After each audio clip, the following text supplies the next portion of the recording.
بسم اللہ الرحمن الرحیم۔ خاندانی منصوبہ بندی 1965 میں سنا کرتے تھے کہ خاندانی منصوبہ بندی پر عمل کرو ورنہ 1970 میں بھوکی مر جاؤں گی۔ 1970 میں بھی آ گیا۔ پھر سنتے تھے کہ اگر 1980 تک خاندانی منصوبہ بندی نہ کی تو انسانوں کو کایا کرے گے۔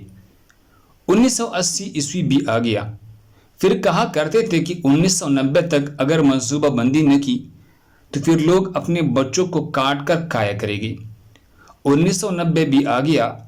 اللہ کے بندو، اللہ تعالیٰ نے جو نعمتیں آج دی رہی ہے وہ 1960 والے انسان کو نصیب ہی نہیں تھی۔ دیکھا، اللہ تعالیٰ رزق بھی بڑھا دیتا ہے۔ جب حضرت آدم علیہ السلام تھے تو دنیا میں ایک آدمی کا رزق تھا، اور آج اربوں کربوں انسان ہے۔ اللہ تعالیٰ نے اتنے انسانوں کا رزق عطا فرما دیا ہے۔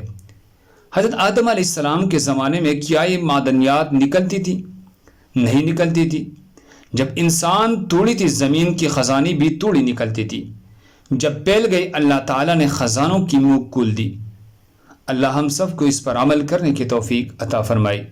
دوسرے مسلمانوں کے فائدے کے لیے آگے ضرور شیئر کریں۔ جزاک اللہ۔